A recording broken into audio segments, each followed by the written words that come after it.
Hunter Biden has reached a plea deal with the Justice Department tonight, resolving a 5-year federal investigation into tax payments and a gun charge. The president's son will plead guilty to misdemeanor tax offenses, according to a filing in Delaware federal court.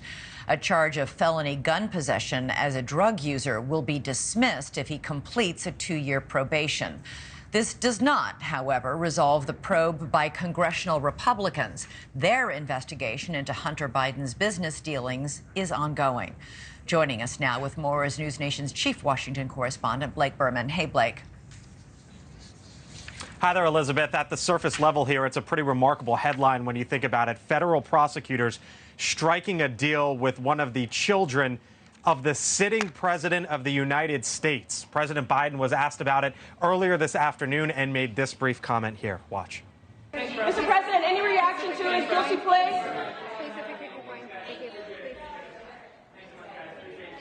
Have you spoken to your son again, Mr. President? Thank you. I'm very proud of my son, the president says. Hunter Biden will plead guilty to 2 misdemeanor counts of willful failure to pay federal income tax.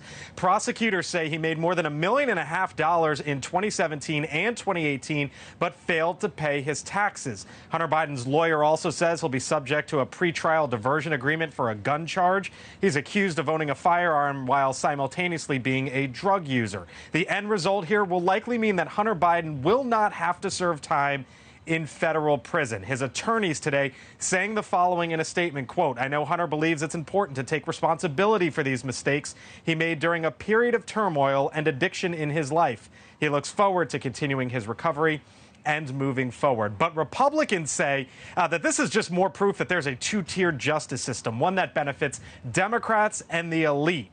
The head of the House Oversight Committee, James Comer, told our Joe Khalil this afternoon that his committee's investigation into the Biden family business dealings, as he puts it, will continue.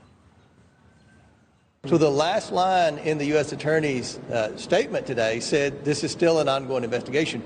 I'm trying to find out exactly what he means by that. But at the end of the day, this is an investigation of Joe Biden. We're going to continue to move forward.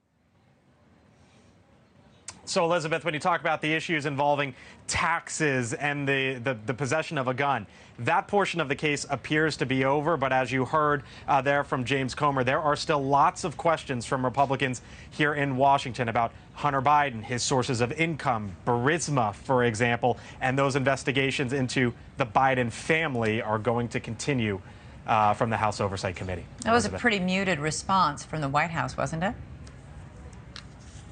It was. You saw it there from President Biden, just a very short response. The White House today, before that, only put out a 2-sentence statement, Elizabeth. One of it was, "We will not have any further comment." The First Lady, Jill Biden, was hosting an event here at the White House. She was asked about it, did not respond to shouted questions. At the end of the day, this is still a very uncomfortable and very tricky situation from the White House. Obviously, this is the president's son. He loves him dearly.